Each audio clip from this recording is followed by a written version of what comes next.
అందరికీ నమస్కారం. Welcome to Janaganamana. గ్రామాల్లో గ్రామ పంచాయతీలు ఎన్నికలు అనేటివి జనరల్ ఎలక్షన్స్ కంటే చాలా ప్రెస్టీజియస్గా ఉంటూ ఉంటాయి. అంటే జనరల్ ఎలక్షన్స్తో కంపేర్ చేస్తే ఎంతో మంది ప్రెస్టీజియస్గా తీసుకొని గ్రామ పంచాయతీల్లో పోటీ చేస్తూ ఉంటారు.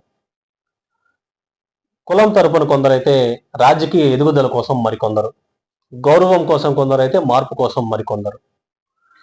గ్రామ పంచాయతీలో ఎంతో మంది నాయకులు తమ పరిధి కంటే ఎక్కువ ఖర్చు పెట్టి నష్టపోయిన వారు కూడా ఎంతో మంది ఉన్నారు కూడా. ఉదాహరణకి ఏ మేరకు ప్రెస్టీజియస్గా తీసుకుంటారంటే, గ్రామాల్లో మండల పరిషత్ స్కూల్స్లో స్కూల్ మేనేజ్మెంట్ కమిటీస్ అనేటివి ఉంటాయి. ఆ స్కూల్లో చదివే పిల్లల తల్లిదండ్రులే అందులో నాయకులుగా ఉంటారు. ఓటర్స్ కూడా ఆ స్కూల్లో చదివే పిల్లల తల్లిదండ్రులే ఉంటారు కూడా. ఆ ఎలక్షన్స్లో కూడా ఓటర్స్కి డబ్బులు ఇచ్చి ఓట్లు వేయించుకునే వారు కూడా ఉన్నారు. వాటిని ప్రెస్టీజియస్గా తీసుకుంటారు కూడా.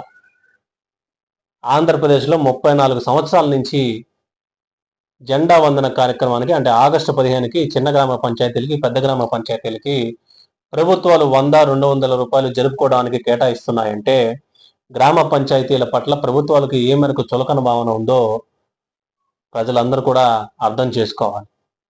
అసలు ఎందుకని ప్రభుత్వాలకి చులకన భావన అనేది కలుగుతూ ఉంటాయంటే,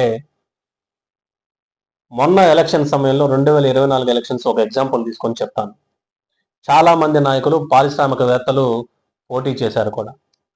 కొంతమంది గ్రామాల్లో ఉండే నాయకులు వచ్చి, మా ఊరి తరపున 100 ఓట్లు ఉన్నాయి, నాకు 3 లక్షలు ఇస్తారా, 4 లక్షలు ఇస్తారా అని బేరం పెట్టుకునే గ్రామాల నుంచి వచ్చే నాయకులు కూడా ఉన్నారు.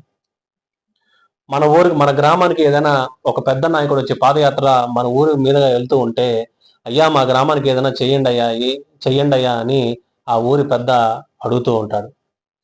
అదే సమయంలో ఆ నాయకుడు పలానా గుడికనో, పలానా పనికనో 1,00,000, 2 లక్షలు ఇస్తూ ఉంటారు. వాటిల్నే మనం అభివృద్ధిగా భావించేసుకుంటూ ఉంటాం. జనరల్గా గ్రామ పంచాయతీల్లో ఐక్యత అనేది కూడా కొరవడుతూ నేటికి ఉంది. ప్రపంచం ఆధునికత నుంచి అత్యాధునికత వైపు మరలుతున్న ఈ తరుణంలో కూడా గ్రామాల్లో నేటికి హరిజనవాడ అనే ప్రాంతాలు కూడా గ్రామాల బయట నేటికి నెలకొని ఉన్నాయి కూడా. ఖచ్చితంగా గాంధీజీ గారు కలలుగన్న స్వరాజ్యం అయితే ఇది అయితే ఖచ్చితంగా కాదు.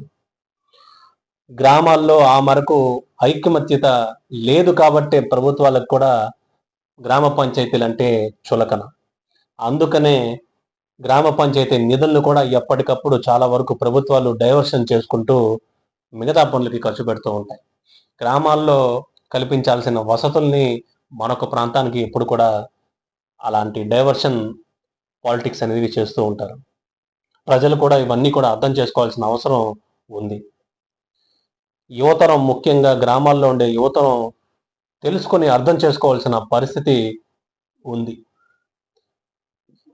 గ్రామాల్లో రేపు రాబోయే ఆగస్టు 15కి పవన్ కళ్యాణ్ గారు చెప్పినట్టుగా చిన్న గ్రామ పంచాయతీలకి, పెద్ద గ్రామ పంచాయతీలకి 10,000, 25,000 చొప్పున కేటాయించడం కూడా జరిగింది.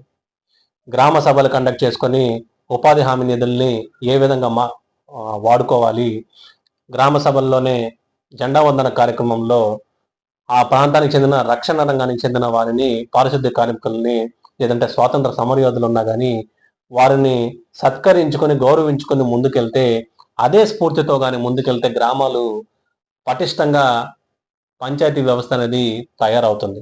దేశభక్తి అనేది పంచాయతీ వ్యవస్థల్ని బలపరచడానికి ఒక వారధిగా అందరూ కూడా వాడుకోవాలి. రాబోయే రోజుల్లో గ్రామ పంచాయతీలు దిశ మార్చే విధంగా కూటమి ప్రభుత్వం పనిచేస్తూ ఉంది. పవన్ కళ్యాణ్ గారి నాయకత్వంలో గ్రామ పంచాయతీల బలోపేతాన్ని అందరూ కూడా కృషి చేసి వాటి యొక్క పునాదుల్ని మరింత బలపరుచుకోవాల్సిన అవసరం ఆంధ్రప్రదేశ్ రాష్ట్రానికి ఉంది. భారత్ మాతాకి జై. జై హింద్.